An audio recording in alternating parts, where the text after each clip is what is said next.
পরিবারকে বাঁচাবেন কেমন করে, তার তো একটা পদ্ধতি আছে। কিছু কিছু আলেম ওলামারা বড় বড় চিল্লামিল্লি করছে সোশ্যাল মিডিয়াতে, দেখেছেন কি চিল্লামিল্লি করছে না? কালকে পরশুদিন একটা বক্তব্য শুনছি, একজন বক্তা হুজুর, আমি আর নাম বলছি না, নাম বললেই লঙ্কায় আগুন ধরে যাচ্ছে, ওই জন্য এখন বেনামিতে বলছি। হুজুর বক্তব্য দিতে বলছে, বন্ধুরা আমার,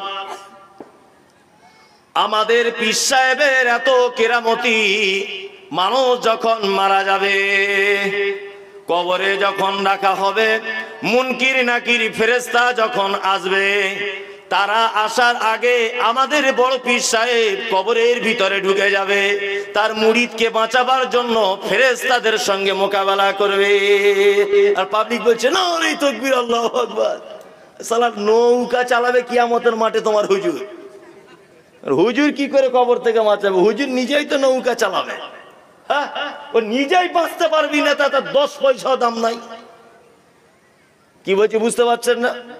এরা কেমন সর্বনাশ করছে জানেন তো জাতিকে? মারাত্মক সর্বনাশ করছে।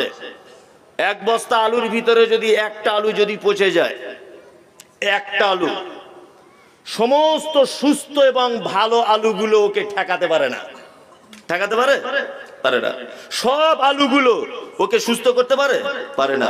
কিন্তু এই পচা আলুটার এত পাওয়ার, যদি 1 মাস 1 বস্তা আলুর ভিতরেও থেকে যায়, বাকি সব আলুগুলোকে পচিয়ে দেবে। তার মানে আপনার উচিত যে বস্তার মুখটা খুলে দিয়ে পচা আলুটাকে আগে সমাজ থেকে বার করে দিতে হবে, না তো ভালো আলুগুলোকে কি করবে? সব পচিয়ে দেবে। আমি সমস্ত আলেমদের কাছে, এখানে যারা আছেন, সোশ্যাল মিডিয়াতে যারা আছেন, কালকে যারা ইউটিউবে শুনবেন, লাইভে যারা দেখছেন, আপনাদেরকে বলছি, এদের বস্তার মুখ খুলে দিয়ে এই পচা আলুগুলোকে সমাজ থেকে বার করুন, না তো সমস্ত সুস্থ মস্তিষ্কের মানুষগুলোকে জাহান্নামের পথে ঢুকিয়ে দিচ্ছে এরা, ঈমান নষ্ট করে দিচ্ছে। একটা গল্প মনে করে গেল, তারপরে আপনাকে আর একটা কথা বলছি।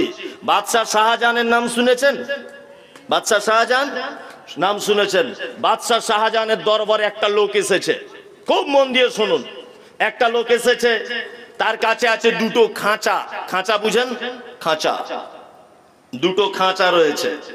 এই 2টো খাঁচার ভিতরে একটা খাঁচা ফাঁকা, আর একটা খাঁচাতে একটা পাখি আছে।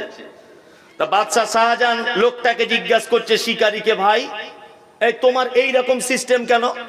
একটা খাঁচায় পাখি আর একটা খাঁচায় পাখি নেই, কাঁধে করে নিয়ে ঘুরছো। তখন লোকটা বলছে যে এটা আমার খাঁচা নয় বাদশাহ সাহেব, এটা আমার খাঁচা নয়, এটা হচ্ছে আমার ফাঁদ।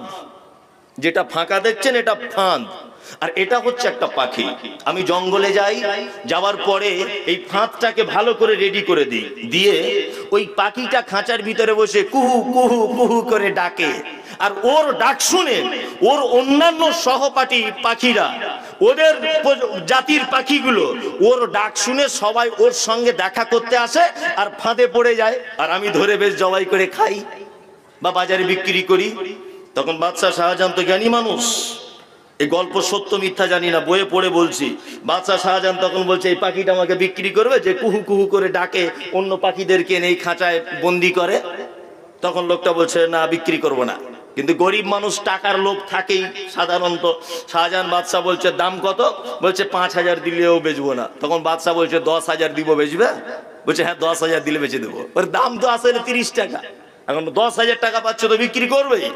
যখনই বিক্রি করে দিয়েছে 10,000 টাকায়, তা বাদশাহ শাহজাহান পাখিটাকে নিয়ে ওর সামনে একদম 2 টুকরো করে কেটে দিয়েছে। লোকটা হাউ হাউ করে কাঁদছে যে পাখিটা শুধু আমার পাখি নয়, এটা আমার ভালোবাসার জিনিস। আপনি এটাকে কেটে দিলেন, আপনি এটাকে জবাই করে দিলেন।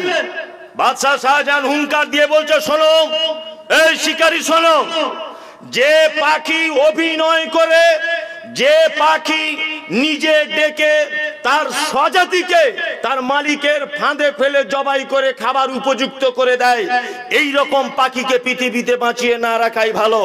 যে পাখি তার স্বজাতিকে বিপদে ফেলে দেয়, এই রকম পাখিকে পৃথিবীতে না রাখাই ভালো।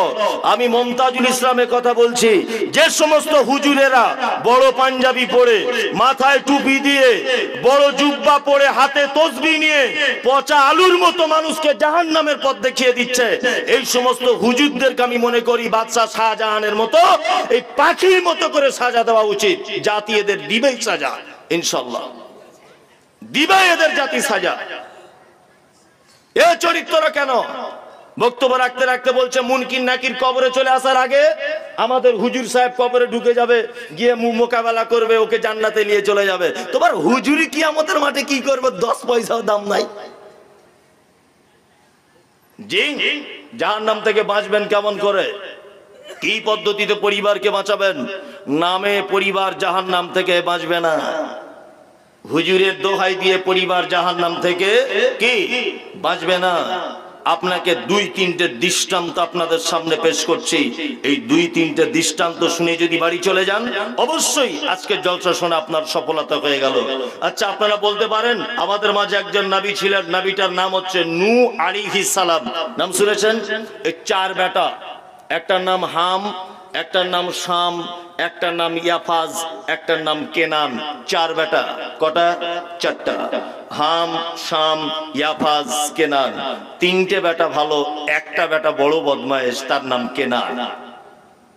নূহ আলাইহিস সালাম 1 বছর 2 বছর নয়, কোরআনের ভাষাতে 950 বছর দিনের দাওয়াত দিয়েছেন। শুধু দিনের দাওয়াত 1 ঘন্টা 2 ঘন্টা দেয়নি, লাইলা ওয়া নাহারা, রাত এবং দিন অবিরত দিনের কাজ করেছেন। তারপরেও তাফসীর কারকগণ বলতে গিয়ে বলেছেন যে খুব বেশি যদি হয়, কেউ কেউ বলেছেন 60 জন, কেউ কেউ বলেছেন 40 জন, কেউ কেউ বলেছেন 140 জন মানুষ ঈমান নিয়ে এসেছে। হযরত নূহ আলাইহিস সালাম আল্লাহর কাছে একদিন ফরিয়াদ করে বলছে, আল্লাহ, আমার এই তাওহীদি মিশনটা, এই দায়িত্বটা আমার কাছ থেকে তুলে নাও। আমার বয়স হয়েছে, কথা বলতে গেলে জোবানে লকনাত পয়দা হচ্ছে, তোতলা পান ভাব চলে আসছে। আল্লাহ, এই দায়িত্ব আমার কাছ থেকে আমাকে অব্যাহতি দেওয়া হোক। আল্লাহ তাআলা নূহকে ডেকে বলছেন, নূহ, ওই নূহ, এক কাজ করো, বড় একটা নৌকা বানাও। যারা যারা ঈমান নিয়ে এসেছে, বিস্তারিত ঘটনা আমি কেটে কেটে বলছি, নৌকাতে তোলো। নৌকাতে ইমামদারদেরকে তোলা হলো, আর বলা হলো প্রত্যেক প্রাণীর জোড়ায় জোড়ায় নৌকাতে তুলে নাও। জোড়ায় জোড়ায় তুলে নেওয়া হলো। আল্লাহ তাআলা বলছেন, তোমার জাতিকে বলে দাও আমার তরফ থেকে আযাব আসছে, আযাব আসছে। বলছে, আল্লাহ, আযাবের নমুনা কি? বলছে, দেখবে মেয়েরা যখন রান্না করবে, আগুন জ্বলবে, তার ভিতর থেকেই দেখবে পানি বার হয়ে যাবে, এটাই আমার আযাব। পানি বার হচ্ছে। মুসা আলাইহিস সালাম এসে বলছেন, তোমরা সব সাবধান, আল্লাহর আযাব আসছে, খুব সাবধান। তখন লোকগুলো হাসটার বলছে, দেখাই যাবে তোমার আল্লাহর কত পাওয়ার আছে, দেখাই যাবে।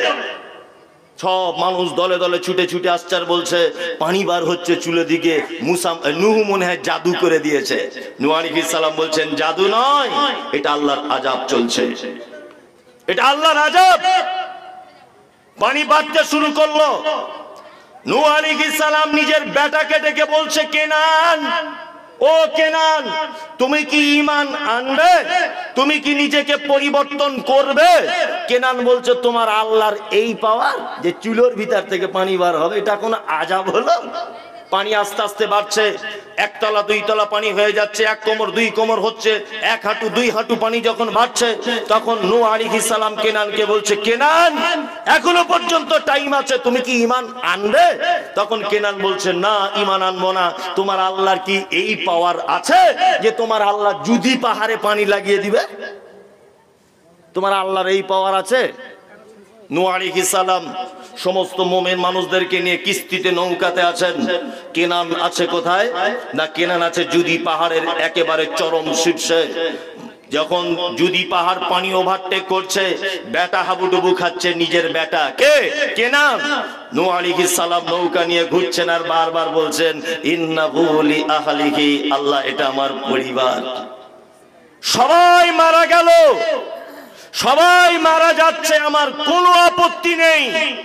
বেটা হাবুডুবু খাচ্ছে আর নবী নূহ নৌকা নিয়ে চারিদিকে ঘুরছেন, আল্লাহকে বলছে, আল্লাহ, সবাই মারা যাচ্ছে, এটা মেনে নিতে পারছি, কিন্তু এটা তো আমার বেটা, একটু নৌকাতে তোলার পারমিশন যদি দেওয়া হয়। আল্লাহ উপর থেকে বলছে, নূহ, ঈমান যারা এনেছে তাদের সঙ্গে তোমার সম্পর্ক, ঈমান যারা আনেনি তাদের সঙ্গে সম্পর্ক নেই। আরে খোদ নিজে নবী হয়ে নিজের বেটাকে বাঁচাতে পেরেছে, বাঁচাতে পেরেছে? বাঁচাতে পারছেন না। আমাদের নবী মুহাম্মদ সাল্লাল্লাহু আলাইহি ওয়াসাল্লামের আপন চাচা, নাম তার আবু তালেব। আপন চাচা, নাম তার আবু তালেব। আবু তালেব অসুস্থ হয়ে গেলেন। ইসলামিক ইতিহাস যদি আপনি পড়েন, আপনি যদি তারিখের কিতাবগুলো যদি পড়েন, আপনার এলাকাতে যত আলেম রয়েছে সমস্ত আলেমদের কাছে যদি এটা জানার চেষ্টা করেন যে আল্লাহ নবী সাল্লাল্লাহু আলাইহি ওয়াসাল্লামের কখনো কোনো সময় বিরোধিতা করেছিলেন আল্লাহ নবীর চাচা আবু তালেব, আমি মুমতাজুল ইসলাম, এটা আপনি জীবনে কোনোদিন প্রমাণ করতে পারবেন না। আবু তালেব আল্লাহর নবীকে কত ভালোবাসতেন, আমি একটা সিনেমার নাম বলে দিচ্ছি, প্রত্যেক মানুষ বাড়িতে গিয়ে আজকে এই সিনেমাটা দেখে নেবেন। আজকে যদি ঘুম লেগে যায় অন্তত পক্ষে কালকে দেখবেন। কি সিনেমার নাম? দা মেসেজ। কি বললাম? দা মেসেজ। দেখেছেন অনেকজন? হ্যাঁ, অনেকজন দেখেছেন। আবার আগামীকাল দেখবেন, বয়স্ক থেকে ইয়াং যত মানুষ আছেন, দা মেসেজ অবশ্যই একবার দেখবেন। তাহলে আপনার একটা অনুভব জাগবে যে হযরত মুহাম্মদ সাল্লাল্লাহু আলাইহি ওয়াসাল্লামকে চাচা কত ভালোবাসতেন, কত আদর করতেন। বেঈমান মুশরিকেরা নবীজিকে মারতে এসেছেন, প্রাচীরের মতো দাঁড়িয়ে গিয়ে বলেছে আমার ভাতিজার গায়ে হাত দিবে না, ঈমান আনবে না, সেটা আলাদা বিষয়, মুহাম্মদকে মারতে আসবে না, চাম তুলে দেবো বলে দিলাম, আমি তার চাচা বেঁচে আছি। এই চাচা, মোহাব্বতের চাচা মারা যাচ্ছেন। আল্লাহ নবী সাল্লাল্লাহু আলাইহি ওয়াসাল্লাম চাচাকে গিয়ে বলছেন, চাচা একবার শুধু কলমাটা পড়ো, একবার, শুধু একবার কলেমাটা পড়ে নাও। এরকম চাচা ভাতিজা কথা চলছে। আবু জেহেল, আবু লাহাব দল বলেছে, বলছে কি ব্যাপার আবু তালেব, সারা জীবন আমাদের সঙ্গে থাকলে আর মরার সময়তে মোহাম্মদের দল গ্রহণ করে কবরে চলে যাবে, এটা কেমন হচ্ছে না? কথোপকথন চলছে। আল্লাহ নবী সাল্লাল্লাহু আলাইহি ওয়াসাল্লামের চাচার টাইম শেষ, মারা গেলেন। বিশ্ব নবী নিজের জবানে বলছেন, আমার চাচাকে কিয়ামতের মাঠে জাহান্নামে দেওয়া হবে। আর শুধু জাহান্নামে দেওয়া হবে না, দুটি লোহার জুতোকে গরম করে আমার চাচার পায়ে পরিয়ে দেওয়া হবে, তার তাপে আমার চাচার মাথার মগজ টকবক করে ফুলবে।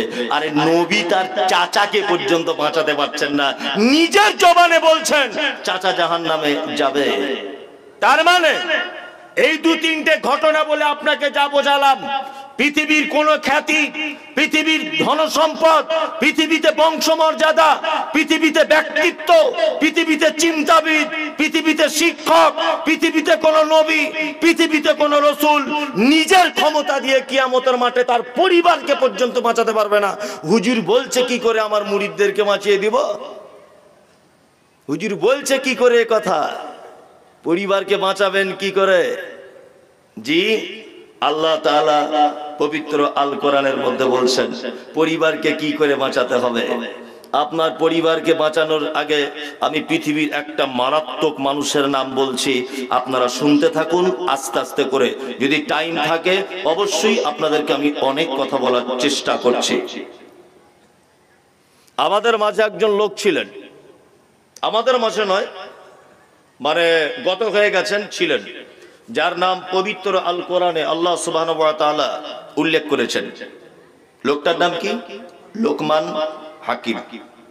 লোকমান হাকিম মারাত্মক মানুষ ছিলেন। এত মারাত্মক মানুষ ছিলেন, উনি নবীও নন, উনি রাসূলও নন। এরকম নবী নয়, রাসূলও নয়, অথচ হাদিস কোরআনে নাম এসেছে অনেক মানুষের, অনেক মানুষের। যেমন খিজির আলাইহিস সালাম, আমরা নাম জানি না, খিজির আলাইহিস সালাম, উনি নবী ছিলেন, রাসূল ছিলেন, এ ব্যাপারে সঠিক কোনো তথ্য আজ পর্যন্ত আমি যে সমস্ত তফসিরগুলো ঘেঁটেছি, তফসির ইবনে কাসির, তফসিরে মানে আরো মারিফুল কোরআন, আহসানুল বায়ান, যত তফসিরের কিতাব ঘেঁটেছি, বা আমার অল্প জ্ঞানে, খুব নগণ্য, একদম ছোট জ্ঞানে যা বাংলা বইপত্র বা আরবি হাদিস কোরআন যা ঘেঁটেছি, মোবাইল তদন্ত করেছি, ল্যাপটপে করেছি, খিজির আলাইহিস সালাম নবী ছিলেন না, তবে তিনি একজন সৎ মানুষ ছিলেন, আল্লাহওয়ালা মানুষ ছিলেন, উনি নবী ছিলেন না। লোকমান হাকিম নবী ছিলেন না। লোকমানের বাড়ি কোথায়, এর পরিচয় কি? সংক্ষিপ্ত আকারে পরিবারকে কি কি জিনিস দিয়ে জাহান্নাম থেকে বাঁচাবেন সেই পদ্ধতিটা আমি লোকমান হাকিমকে দিয়ে প্রমাণ করছি। লোকমান হাকিম এনার নাম। হাকিম মানে ভাববেন না যে চিকিৎসা করতেন, হেকিমি চিকিৎসা আছেন আমাদের বাজারে, ভাববেন না যে লোকমান হাকিম মানে ডাক্তার ছিল, জি না। হাকিম মানে প্রজ্ঞাময়, খুব অতিরিক্ত জ্ঞানী মানুষ। উনি প্রজ্ঞাময় মানুষ ছিলেন, প্রচন্ড জ্ঞান ওনার, প্রচন্ড জ্ঞান। লোকটা বাড়ি কোথায় ছিল, লোকটা দেখতে কেমন ছিল, আপনাকে একটু ধারণা দিই আমি। এই লোকটার বাড়ি ছিল, আমরা জানি যারা ইতিহাস জানেন, ইতিহাস যারা জানেন যে দুর্ভিক্ষের মহাদেশ বলা হয় কোন দেশকে? আফ্রিকা। আফ্রিকাকে, দক্ষিণ আফ্রিকাকে দুর্ভিক্ষের মহাদেশ বলা হয়। এই দক্ষিণ আফ্রিকার একটা শহরের নাম, একটা জায়গার নাম হাবাসা। কি নাম? হাবাসা। এই হাবাসা শহর বর্তমানে যার নাম ইথিওপিয়া। ইথিওপিয়া বর্তমানে যার নাম, হাবাসার নাম ইথিওপিয়া। এই ইথিওপিয়া অঞ্চলে জন্মগ্রহণ করেছিলেন কে? না, লোকমান হাকিম। এই ইথিওপিয়া বা হাবাসার আরো ইসলামিক অনেক ঐতিহাসিক প্রেক্ষাপট রয়েছে, যেমন হযরতে বেলাল হাবশি, যাকে আমরা হাবশি বলি, হযরতে বেলাল এই ইথিওপিয়ার মানুষ ছিলেন। বাদশা নাজ্জাশী, যে ঘটনা এসেছে অনেক লম্বা চড়া, বাদশা নাজ্জাশী ইনি হাবশি দেশের মানুষ ছিলেন, অর্থাৎ ইথিওপিয়ার মানুষ ছিলেন। ইসলামিক অনেক প্রেক্ষাপটের সঙ্গে জড়িত রয়েছে। তা লোকমান হাকিম ছিলেন, উনি ছিলেন এত জ্ঞানী মানুষ, উনি মানে বাল্যকালে বকরি চড়াতেন। কি করতেন? বকরি চড়াতেন, বকরি চড়াতেন। তা উনি বকরি চড়াতে চড়াতে ওনার একটা বাল্য বন্ধু ছিল, বাল্য বন্ধু উনি একদিন মসজিদের ভিতরে বসে মানুষের সামনে তালিম দিচ্ছেন। মানুষের সামনে কি তালিম দিচ্ছেন? তালিম দিতে দিতে ওই বাল্যকালের বকরি চড়ানো বন্ধুটা ঢুকেছে, ঢুকে বলছে, কি ব্যাপার লোকমান, তুমি কালকে পরশু আমার সঙ্গে ছাগল চড়াতে, তুমি আবার আজকে মানুষকে দিনের কাজ করছো, দিনের তালিম দিচ্ছ? তখন লোকমান হাকিম বলা হচ্ছে আবার যে তুমি লোকমান তুমি এত বড় হলে কি করে? লোকমান তখন বলছে, 3টে কাজ করলে মানুষ বড় হয়। কটা কাজ? 3টে কাজ। 1, সর্বদাতে সত্য কথা বলবে। 2, সর্বদাতে হক কথা বলবে। 3, অকথ্য ভাষা, অপ্রয়োজনীয় ভাষা একটাও বার করবে না। এই 3টে কাজের তুমি দায়িত্ব নাও, আল্লাহ তোমার মর্যাদা বাড়িয়ে দেবে। আল্লাহ তোমার মর্যাদা বাড়িয়ে দেবে। ইনি নবীও ছিলেন না, রাসূলও ছিলেন না। আল্লাহ সুবহানাহু ওয়া তাআলা শুধুমাত্র দৃষ্টান্ত পেশ করার ব্যাপারে এই মহান ব্যক্তির কথা পবিত্র আল কোরআনের ভিতরে নিয়ে এসেছেন, যে জাহান্নাম থেকে বাঁচবে কেমন করে আর মানুষ জান্নাতে যাবে কেমন করে, আপনি অবাক হয়ে যাবেন। লোকমান হাকিম তার বেটাকে কয়েকটা উপদেশ দিচ্ছেন। আমি আপনি সবাই যারা আমরা এখানে বসে আছি, শুধু যদি লোকমান হাকিমের এই উপদেশগুলোই যদি আমরা আমার বেটাকে, আমরা আমার বেটিকে, আমি আমার পরিবারকে যদি দিতে থাকি, ইনশাআল্লাহুল আজিজ আপনার জীবনে সফলতা আসবেই। লোকমান হাকিম তার বেটাকে জাহান্নামের আগুন থেকে বাঁচাবার জন্য কয়েকটা মারাত্মক কথা বলছেন। তার মধ্যে একটা কথা হচ্ছে এই, লোকমান হাকিম বলছেন, কি বলছেন? পরিবারকে বাঁচাচ্ছেন। আপনার ছেলেকে আপনি বাঁচাবেন, আপনার মেয়েকে বাঁচাবেন। তো সর্বপ্রথম আপনি বাপ হিসাবে আপনার যে দায়িত্ব, সেটা লোকমান হাকিমের কথা নকল করে আপনাকে বলছে। আল্লাহ তাআলা বলছেন, ওয়াইজ ক্বালা লুকমানা লিইবনিহি। লোকমান হাকিম তার বেটাকে, পরিবারকে বাঁচাচ্ছেন জাহান্নামের আগুন থেকে। 1 নম্বরের পদক্ষেপ, বেটাকে ডেকে বলছে, বেটা, ও বেটা শোনো,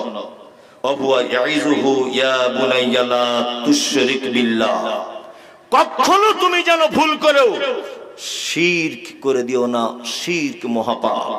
তাহলে আপনার পরিবারকে সর্বপ্রথম জাহান্নামের আগুন থেকে বাঁচাবার জন্য আপনাকে কি পদক্ষেপ গ্রহণ করতে হবে? কি? শিরক থেকে বাঁচিয়ে নিতে হবে আপনার পরিবারকে। সর্বপ্রথম আপনাকে পদক্ষেপ নিতে হবে যে শিরক থেকে বাঁচিয়ে নিতে হবে আপনার পরিবারকে। আপনার বেটাকে সর্বপ্রথম জাহান্নাম থেকে বাঁচাবার জন্য শিরক মারাত্মক বড় পাপ। শিরক কত বড় পাপ, শিরক কত মারাত্মক, শিরক কেমন, আপনাকে তার ধরনটা দিচ্ছি, শুনে যান। শিরকের বাংলা, আল্লাহর যে ক্ষমতা আছে, এই ক্ষমতা পৃথিবীর আর অন্য কারো আছে, এটা মনে করা কি? শিরক। আল্লাহর যে ক্ষমতা আছে, পৃথিবীর অন্য কারো এই ক্ষমতাটাই আছে, এটা মনে করা কি? শিরক। রুজির মালিক কে? আল্লাহ। হায়াতের মালিক আল্লাহ, মওতের মালিক আল্লাহ। হুজুর, আপনি দোকান করেছেন, তা হুজুরের কাছে গেছেন একটা তাবিজ আনতে, যে হুজুর যেন বেচা কেনা বেশি হয়, ইনকাম যেন বেশি হয়। হুজুর তাবিজ দিয়ে দিল দোকানে বেচা কেনা বেশি হওয়ার জন্য। তো হুজুর যদি তাবিজের এত গরম, বেচা কেনার ইনকামের রাস্তা বেশি হওয়ার জন্য যদি তাবিজ হুজুর দিতে পারে, তা হুজুর দুনিয়ার সব টাকা তো নিজের কাছেই রাখতে পারে। হুজুর কেন তাবিজ বেচে খায়? হ্যাঁ, হুজুর কেন তাবিজ বেচে খায়? ও তাবিজের যদি এত পাওয়ার হয়, দোকানদারের বেচা কেনা যদি বেড়ে যায়, তা হুজুর তাবিজ দিয়ে তো সমস্ত ব্যাংকের টাকা, ব্যবসা বিজনেসের টাকা নিজের কাছে গচ্ছিত করে নিতে পারে। হুজুর কেন পারে না? বোকা তো গাছে ধরে না। বোকা গাছে ধরে? বোকা গাছে ধরে না। বোকা কোথায় হয়? আমার আপনার ভিতরে হয়। সারা ভারতবর্ষের যত মাজার আছে, হাজি আলী বলুন, আপনার ওই কি বলে পাথর চাপড়ি বলুন, ওই ঘুটিয়া শরীফ বলুন, আজমির বলুন, কাশ্মীর বলুন, দান বাবা বলুন, ফকির বাবা, লালচাঁদ বাবা, যত বাবা আছে, এই যত বাবাদের মাজার আছে, দেখবেন প্রত্যেক মাজারে ঢোকার আগে কিছু ভিখারি তারা থালা নিয়ে বসে থাকে। দেখেছেন এগুলো? আরে ঘুরতেও তো গেছেন রে ভাই, দেখেন না এগুলো? দেখেন। তাহলে ফকির ওর একটা জ্ঞান হয়েছে, ও অশিক্ষিত হতে পারে, ও ভিখারি হতে পারে, কিন্তু ও একটা ভালো জিনিস বুঝেছে যে মরা মানুষের কাছে কোনো কিছু পাওয়া যায় না। ওই জন্য জীবিত মানুষের কাছে থালা নিয়ে বসে আছে। আর এ শিক্ষিত মানুষ, এ যাচ্ছে মরা মানুষের কাছে চাইতে। মানে বোকা তো আর গাছে ধরে না। ওরে ভিখারি বসে আছে জীবিত মানুষের কাছে থালা নিয়ে, আর ও চলে যাচ্ছে মরা মানুষের কাছে দোকানে বেচা হওয়ার জন্য দুয়া চাইতে। আল্লাহু আকবার। এইসব ব্যবসা, ভণ্ডামি, চিটিংবাজি ছাড়া আর কিছু নাই। আল্লাহ নবী সাল্লাল্লাহু আলাইহি ওয়াসাল্লামের প্রাণ প্রিয় শহর, আমার আপনার প্রাণ প্রিয় শহর, তার নাম মদিনা। মদিনাতে 10,000 সাহাবীদের কবর আজও পর্যন্ত রয়েছে। আল্লাহ নবী মুহাম্মদ সাল্লাল্লাহু আলাইহি ওয়াসাল্লামের কবর রয়েছেন, আবু বকর, ওমর, উসমান, আলীর কবর রয়েছে। আরো 10,000 কবর বাকিউল গারকাদে খুঁজে পাওয়া যায়। এই 10,000 কবরের উপরে মাজার করা হলো না, এই 10,000 কবরের উপরে পাথর মানে চাদর চড়ানো হলো না, এই 10,000 কবরের উপরে উদযাপন করা হলো না, এই 10,000 কবরের উপরে একবারও মেলা করা হলো না। আল্লাহর নবী নিজে মদিনাতে শুয়ে আছেন, আল্লাহর নবীর কবরকে কেন্দ্র করে কোনোদিন ঔরস করা হলো না। আরে 2 নম্বর কোয়ালিটির হুজুর বলছে আমাদের প্রত্যেক বছরে 3 দিন করে ঔরস হবে। পাক্কা চিটিংবাজ ভণ্ডদের থেকে দূরে থাকবেন। বক্তব্য রাখতে রাখতে বলছে আহলে হাদিসরা না ইহুদিদের দালাল। বক্তব্য রাখতে রাখতে বলছে, হুজুর বক্তব্য রাখতে রাখতে বলছে নফল নামাজ আমাকে বিনা পারমিশনে কেউ পড়তে পারবে না। কি লাট সাহেবের বেটা, মনে মনে ভাবছে আল্লাহ তুমি যদি একবার দেখা দিতে, তো একবার দেখিয়ে দাও, চাপিয়ে সোজা করে দাও। বলছে নফল নামাজ আমাদের বিনা পারমিশনে পড়া যাবে না। আল্লাহু আকবার, আপনি অবাক হয়ে যাবেন। আবার বলছে আমাদের উপরে দরুদ পড়তে হবে। আবার বলছে আমরা আওলাদে রসুল, রসুলের বেটা আর কি। আওলাদ মানে কি? সন্তান সন্ততি। তো বলছে রসুলের সন্তান সন্ততি। এই আল্লাহ রসুলের কেউ বলেছেন 3টে বেটা, আবার কেউ বলেছেন একটা বেটা, 2টো নাম নিয়ে 4টে বেটা। যাক মতান্তর কথা, আমি 4টেই ধরে নিলাম। আল্লাহ নবী সাল্লাল্লাহু আলাইহি ওয়াসাল্লামের 4টে বেটা, 4টে বেটার একটাও বেঁচে ছিল, একটাও বেঁচে ছিল।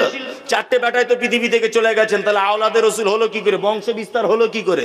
আরে যুক্তিতেও লজিকেও ভুল। আশ্চর্য ব্যাপার।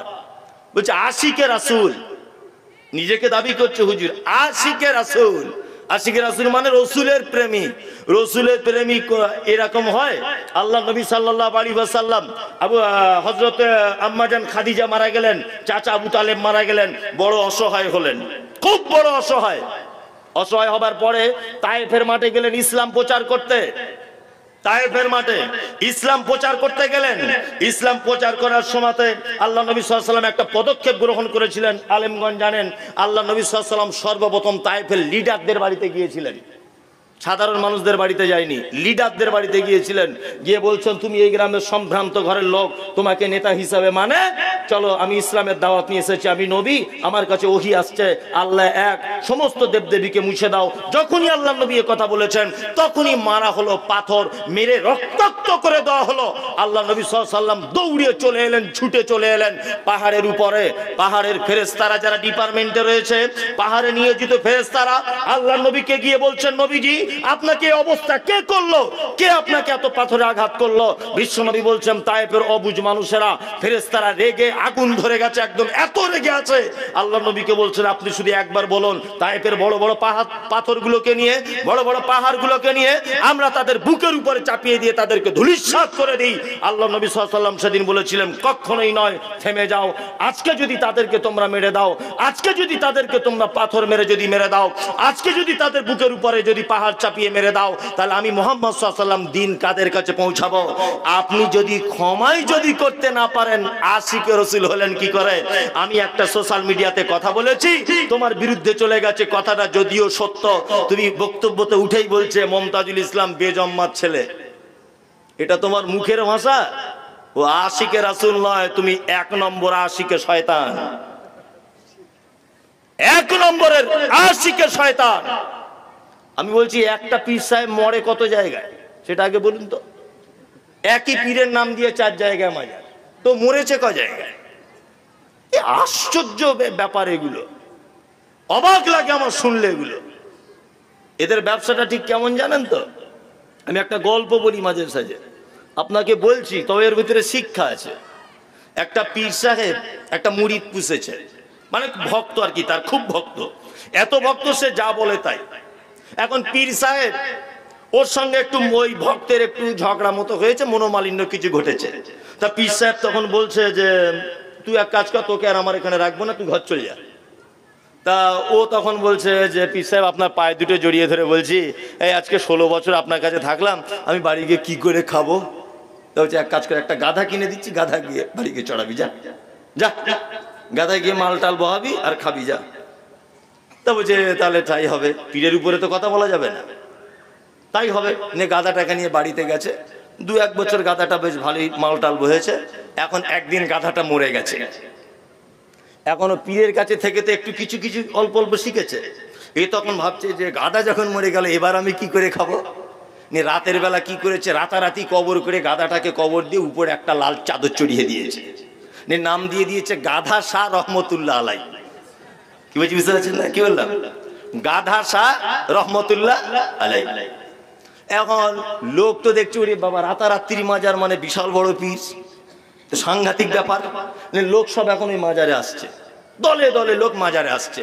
এখন ওই যে আসল পীর একে তাড়িয়ে দিয়েছিল, ওর একটু ব্যবসাতে ভাঁটা চলছে, মানে ওর কিছু কাস্টমারের দিকে চলে এসছে। ও একদিন থাকতে পারেনি, এর কাছে এসেছে, নতুন নতুন পীর হয়েছে, এসে বলছে কি ব্যাপারে সেন্টু, তোর কাছে যে কাস্টমার বেশি, তুই কার মাজার করেছিস? এখন পীরে পীরে তো মিল থাকবে। এ তখন বলছে এই এই ঘটনা, আপনি যে গাধাটা দিয়েছিলেন না, ওই গাধাটা মরে গেছে, কি করবো, রাতারাত্রি মাজার করে দিয়েছি, এখন বেশ আলহামদুলিল্লাহ ভালোই ব্যবসা চলছে, খুব জমিয়ে চলছে।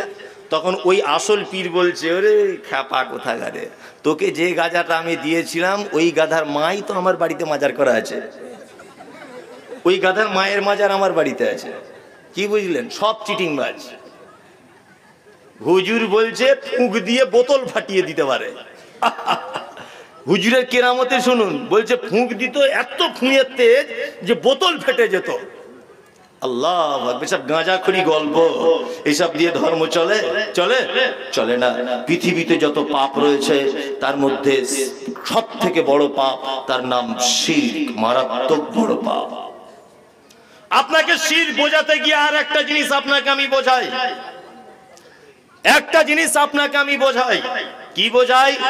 শিরক এত বড় পাপ, পৃথিবীতে অন্যান্য পাপ করলে আল্লাহ যত রেগে যায়, পৃথিবীতে যত ধরনের পাপ আছে সেই পাপগুলো করলে আল্লাহ যত রেগে যায় তার থেকেও অনেক অনেক গুণ বেশি রেগে যায়। তার নাম কি? শিরক। শিরক অনেক, তার মধ্যে সহজে বোঝালাম আল্লাহর যে ক্ষমতা আছে এই ক্ষমতা পৃথিবীর আর অন্য কারো আছে এটা মনে করা শিরক। রুজির মালিক কে? আল্লাহ। হায়াত মাউতের মালিক আল্লাহ। সচ্ছলতা অসচ্ছলতার মালিক কে? আল্লাহ। আল্লাহ আল্লাহ। দোকান করেছেন, তাবিজ লটকানোর কি দরকার ছিল? তাবিজ আপনার কি উপকার করতে পারে? দোকান করেছেন, সর্বপ্রথম দোকান খুলে ধূপ মোমবাতি জ্বালাতে হয়, কেন? ও আপনার কি ক্ষতি করে দিতে পারে? গাড়ি নিয়ে যাচ্ছে ড্রাইভার, হঠাৎ করে সামনে দিক দিয়ে একটা বিড়াল চলে গেল, ড্রাইভার একদম ইমার্জেন্সি ব্রেক কষে গাড়ি একদম হিঁচড়িয়ে চলে গেল 5 ফুট। বলছে কেন? বলছে একটা বিড়াল চলে গেল, অ্যাক্সিডেন্ট হতে পারে। আরে ও তো বিড়াল, ও তোমার কি অ্যাক্সিডেন্ট করে দিতে পারে? ও তোমার কি ক্ষতি করতে পারে? কোনো ক্ষতি করতে পারে না। ক্ষতি যদি করতেই হয়, কে করতে পারে? আল্লাহ, আল্লাহ, আল্লাহ। হুজুরদের কেরামতি শুনে শুনে আমার তো মাথা ঝনঝনিয়ে গেল। আমি কালকে সোশ্যাল মিডিয়াতে চ্যালেঞ্জ করে দিয়েছি যে তোর পীরের যদি এত পাওয়ার থাকে তা ওদের বিরুদ্ধে আমি এত বলছি, পীরের কেরামতি দিয়ে আমার জবানটার একটা হাতটা প্যারালাইসিস করে দিক তো দেখি। তোদের পীরের কত বাহাদুরি আছে দেখি, একবার দিক করে দিক। আমার মা আবার আমাকে ভয়ে বলে, দেখ বাবা এসব কথা বলিস না। না, আমার মা তো লেখাপড়া জানে না, বয়স কমে, এসব কথা বলিস না, কিন্তু হয়েও যেতে পারে। আমি যারা হয়ে গেলেই বাকি তোদের যখন ফুঁক দিয়ে বোতল ফাটিয়ে দিতে পারছো, আর আমি তোমাদের পাছাতে লেগেই আছি, তোমাদের বিরুদ্ধে বলেই যাচ্ছি, কই তোমার কত খবর, কই তাবিজ একটা লিখে মুখটা বন্ধ করে দাও, তবেই তো বলবো তুমি বাপের বেটা। ভণ্ডামির জায়গা পায় না। আল্লাহ তাআলা বলছেন ইন্নাশ শিরকা লাযুলমুন আযীম, নিশ্চয়ই শিরক হচ্ছে বড় জুলুম, শিরক হচ্ছে বড় পাপ। পরিবার, আপনার ছেলে আপনার মেয়েকে আরো 2-3টে কথা বলে দিবেন। কি? আল্লাহ তাআলা বলছেন ওয়াসাইনাল ইনসানা বিওয়ালিদাইহি হামালাতুহু উম্মুহু ওয়াহানান আলা ওয়াহানিন ওয়া ফিসালুহু ফি আমাইনি আনিশকুরলি ওয়া লিওয়ালিদাইকা ইলাইয়াল মাসির। আল্লাহ তাআলা এবার বলছেন, এতক্ষণ বাপকে বলেছেন বাপ তোমার বেটাকে শির থেকে তোমার বেটাকে বাঁচাও, তোমার বেটিকে বাঁচাও। এবার আল্লাহ তাআলা বেটাকে বলছেন। আল্লাহু আকবার। আমরা যারা বেটা হয়ে বসে আছি, আপনারা এবার শুনুন, আল্লাহ তাআলা বলছেন আমি মানুষকে তার পিতামাতার সঙ্গে সৎ ব্যবহার করার নির্দেশ দিয়েছি। তার মাতা তাকে কষ্টের পর কষ্ট গর্ভ ধারণ করেছে, তার দুধ ছাড়ানোতে 2 বছর টাইম লেগেছে। নির্দেশ দিয়েছি যে আমার প্রতি, তোমার পিতামাতার প্রতি কৃতজ্ঞ হও, অবশেষে আমার নিকটে ফিরে আসতে হবে। প্রত্যেক বেটার উচিত তার পিতামাতার সেবা যত্ন করা। কি বলছি বুঝতে পারছেন না? মাঝখানে আর একটা কথা বলে দিচ্ছি, খুব ভালো করে শুনে নেন। আচ্ছা বলুন তো, জান্নাতে যেতে গেলে কার মাধ্যমে জান্নাত যাওয়া যায়? আল্লাহ এবং তার কে? জি, আতিউল্লাহ ওয়া আতিউর রাসূল। আল্লাহ এবং তার রাসূলের আনুগত্যের মাধ্যমে কি কোথায় যাওয়া যায়? জান্নাত যাওয়া যায়।